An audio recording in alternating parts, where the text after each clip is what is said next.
Hello guys, this is the last group here, and welcome back to another episode of Knockout Reviews. And today, I'm going to look at the newly released Star Fox Zero. Now, Star Fox Zero is the installment of a franchise that people have been dying for over a decade, and it's finally here. Now, before I begin the review, I just want to mention one crucial thing. I'm going to look at Star Fox Zero as whether or not if it's a good game on its own, rather than whether or not if it's a good Star Fox game. Because I haven't really played a Star Fox game before, and I'm surprised I haven't. It's been around for a long time. Oh well. Anyways, is Star Fox Zero a good game to add to your Wii U collection, or does it lie in the dust in mediocrity alongside Mario Tennis Ultra Smash or Animal Crossing Amiibo Festival? Let's find out.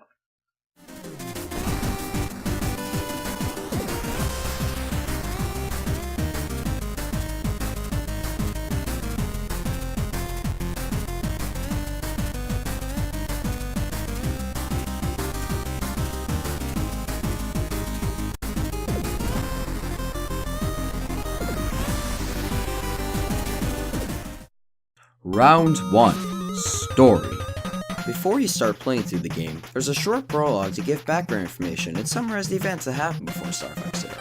It's not that complicated, but I'll explain it to you. First, the Star Fox team was created by James McCloud. This team is assigned by General Pepper to lead the Cornerian army to see what's all the commotion about on the planet Venom. Alongside James McCloud, two other people joining with him on the mission, Peppy Hare and Pigman Dangar. When they arrived at Venom, they discovered that this was the base of Andross, the main villain of the game, all along. Of course, Pigman was actually working for Andross all along and betrayed the Star Fox team. While battling for Andross, James McCloud sacrificed himself to allow Peppy Hare to escape. Peppy brought back the news that Andross planned to take over the entire Lilat system with his army, and this was the beginning of the Lilat Wars. Star Fox Zero takes place 5 years after these tragic events occurred, and battles have been happening all across the Lilat system between Andross' army and the Cornerian army. You play as Fox McCloud, who revives the Star Fox team with brand new members to finish what his father started. I guess he wants to be the new Kylo Ren, doesn't he? Anyways, the new Star Fox team is made of Peppy Hare, who helps to keep the team together and was a part of the original Star Fox team, Falco Lombardi, who helps out during tough moments and can be a little rude sometimes, and Slippy Toad, who is a good friend of Fox and a good mechanic, but he can be pretty annoying to deal with. One day, the city of Corneria was attacked by Andross' forces and the Star Fox team was notified by General Pepper. The Star Fox team will go off into battle to protect Corneria and will begin the adventure of the game. The prologue is an excellent addition to the game, since it was done in a way that can make anyone understand the story easily. You can also go back into the main menu at any time and watch the prologue again, which helps to remind people the purpose of why these events are happening the way they are. As you play through Star Fox Zero, the story has events that engage you into the game and keeps you excited throughout your playthrough. For example, Star Fox has a rivalry with a team called Star Wolf, who works under Andross. When you encounter any one of the members of the Star Fox team, it intensifies the story and feels different to fight against them than regular enemies. Overall, the story of the game may not be as important for this type of game as the gameplay or the visuals, but the story of Star Fox Zero does make me interested and motivates me to continue throughout the game. Now, the story of the game is nice and all, but let's see how the audio and visuals of this game are next. Round 2. Audio and Visuals. When you first play through Star Fox Zero, one of the things that grabs your attention right away is the graphical presentation. Most games today usually push for a realistic art style with a bland palette. Star Fox Zero brings a breath of fresh air due to the presence of more vibrant colors throughout the levels than, let's say, Call of Duty for example. Whenever I play through a level, the scenery draws me into the game more, and it can be really interesting to look at. While it may not be as graphically impressive as Mario Kart 8 or Splatoon, looking at the environment makes the game feel like a well-done Pixar movie. But sometimes, if you look at things really closely, the texture of some objects can be a little blurry. The good news is, you fly by in the R-Wing faster than you can look at these objects, so the blurriness isn't really an issue in my opinion. Now, let's talk about the audio. The sound effects for the objects like the charge shot or shooting your bombs in the game enhance the experience and can make me feel like I'm playing a sci-fi arcade shooter sometimes. The voice acting throughout the game is incredible, and I applaud how well the actors portray their roles. The dialogue is written well, and some of the lines made me laugh here and there. As nice as the voice acting is though, the dialogue of your teammates pop up way too frequently for my taste. It can be frustrating during certain moments of the gameplay as well. The voices only come out of the left and right speakers of the gamepad, never out of the TV. While it does give me some immersion, I am disappointed that there is no option for the audio to come out of the TV. Finally, the music can be awesome while you play through the game, but nothing is really memorable. I do wish the music could be more energetic sometimes, like the Corneria level in the original Star Fox. Overall, the audio and visual presentation of the game are decent, but they aren't as focused in this game as the story of the gameplay. The combination of the incredible voice acting and the eye-catching visuals makes this game seem like a well-done 1980s cartoon or Star Wars movie. Now, the audio and visuals are nothing spectacular, but let's see what the gameplay is like. This is probably the most important part in the entire game, so I have high hopes for this. Final round, gameplay. Before you go on to the main menu, the game throws you right into a tutorial. The tutorial introduces the basic controls of the game, and it is a nice addition since it's helped me get into the game more smoothly. It has a solid length and it does a nice job summarizing the major controls that you would use in the whole game. It doesn't show you everything your ship can do yet, but it gets the job done. After this, jump right into the gameplay. Star Fox Zero is an action 3D scrolling shooter, where you control Fox McCloud in a hovercraft spaceship called the R-Wing.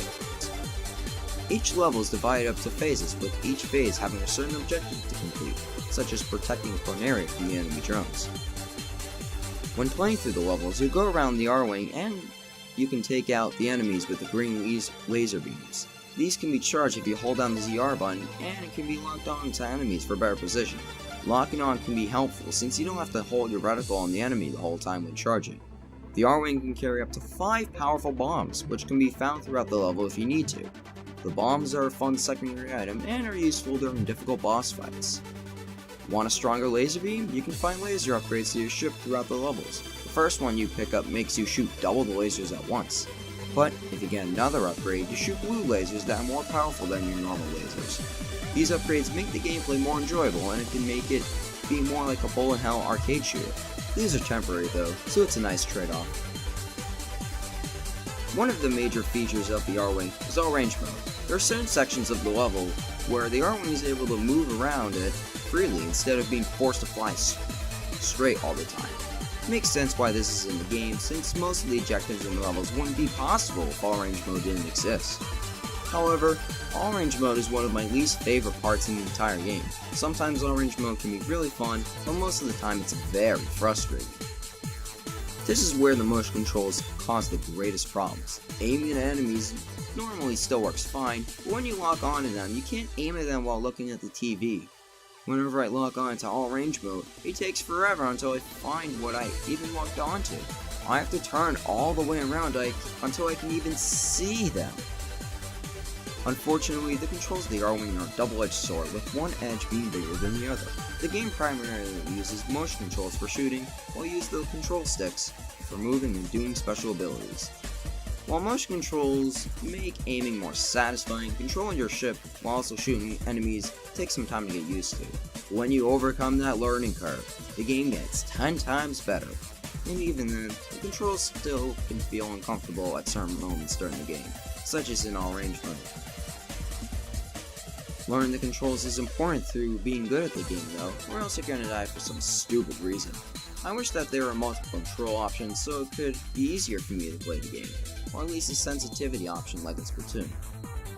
Shooting can also be a pain in the ass, or you have to look at the gamepad to be accurate for most of the time, or else you'll miss the target. The good news is though, the game's cockpit view helps with immersion and makes the game look more like an arcade shooter. Anyways, let's look at the vehicles in the game. The R-Wing isn't the only thing in your arsenal, you know. First off, the R-Wing can transform into the Walker at any time in the levels. The Walker is basically a grounded version of the R-Wing, except that it can hover in the air for a limited time until you run out of the boost gauge. The Walker can also dash, which also uses the boost gauge. Personally, it feels much better to move around and shoot with the Walker rather than the R-Wing, and I would rather use the Walker than the R-Wing in some levels. You also have the Gyro Wing, which is only used in a few levels in the entire game. This is a helicopter that changes up the pace of the levels, where this is used due to its slower speed compared to the other vehicles in the game. In the gyroing levels, you use the wired robot called Direct Eye to hack certain switches to progress through obstacles. Using the gyroing feels like a stealth section in the game, and I like the addition of the vehicle. I do wish that this had a boost option, since it can take a long time to maneuver when using the gyroing. The gyroing can also shoot while moving, and it feels satisfying when you take out large amounts of enemies with your missiles. Finally, you also have the Landmaster. Unlike the Walker, this thing is a freaking tank! When you charge up your lasers, the Landmaster can shoot missiles at your enemies. Not only that, but it can lock onto 3 enemies at once too. Like the Walker, the Landmaster can also hover in the air for a short time. Using the Landmaster is extremely more fun than the R-Wing or the Walker, since it feels so satisfying to plow through everything, and the controls are fluent with this vehicle. It's a shame that there aren't that many times when you get to use the Landmaster in the game. The coolest thing about the vehicles though, is that they can unlock new abilities by playing certain levels. For example, after you've completed the gyroing level, the Walker can now hack through switches. This encourages replayability in the levels, and it can make you want to go back to them to see what happens when you use those abilities. If you need to practice around with the vehicles, the game offers a training mode. In the training mode, there are stages that focus on a specific vehicle, excluding the R-Wing. For any of the stages you choose, it begins with a tutorial on the basic mechanics and how the vehicles work. Use these mechanics to collect silver rings before you continue on to the rest of the training mode. The sad thing is, though, this mode doesn't explain every part of the vehicle. I wish that training mode could show you everything you could do with the vehicles, like the U-turn mechanic. Once the tutorial is done, you have to apply the skills that you learned to collect 100 tokens before the time runs out. There's no penalty if you don't get them all, but if you do get all 100, there's no reward. I just wish there was at least some sort of reward, even if it was small. Oh well. There are other objects scattered in every level besides the laser upgrades. Each stage has a total of 5 medals. If you find the 3 super gold rings with the emblems on them, you'll get a medal. You can also get a medal if you get the high score on the level, which can be pretty hard to obtain. 2 more medals can be found at random points in the level, and they're not in plain sight. Another medal can be obtained if you clear the level with a specific task, such as defeating a secret boss. The game has a total of 70 medals to collect. These increase the replay value of the levels, and it gives you the feeling of wanting to collect them all. Also, when you use the gyroing levels, you can collect 10 silver Star Fox coins with the Direct Eye robot. It seems that Nintendo might be foreshadowing a new 3D Mario game with all these collectibles. I don't know. Anyways, if you're running low on your ship's shield meter, you can pick up a silver ring to refill it, which are commonly scattered in the levels. Golden rings can refill your shield meter as well. But if you pick up 3 golden rings in the level, you can get an extra life, which is very helpful as you get farther in the game. As you play through the game, you can discover alternate paths that can take you to entirely new areas, or they can give you a shortcut to a future level. These are a cool addition to the game, and it increases the already high replay value of the game too. However, the secret levels can be pretty challenging, even more than the levels you encounter in the main game.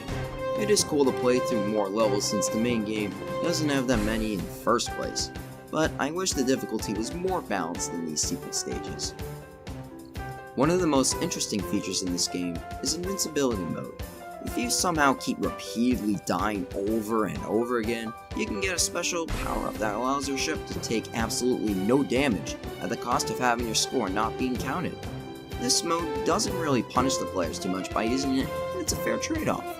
While it does make the game a little too easy, invincibility mode can be handy when the levels are frustrating. It reminds me of the power-ups that you see in the new Mario games, which have the exact same purpose as invincibility mode.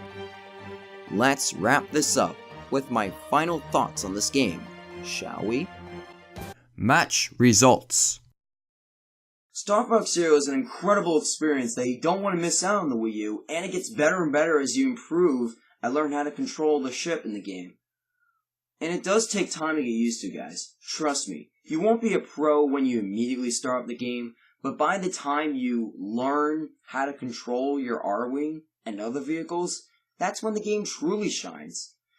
And what's better about it is, when you learn how to control your ship better, you can go back into the previous levels to see what you can do next with your new skills that you learned. This encouragement is just amazing, and it adds to the replay value.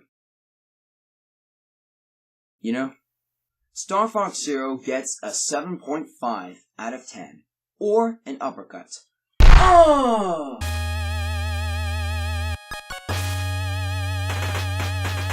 A game with this rating means that it's an above average game. Now, it's not the best game in the crowd, but I say a game with this rating means it's worth picking up. You know? And as always, I'll see you in the next Knockout Reviews. Thanks for watching.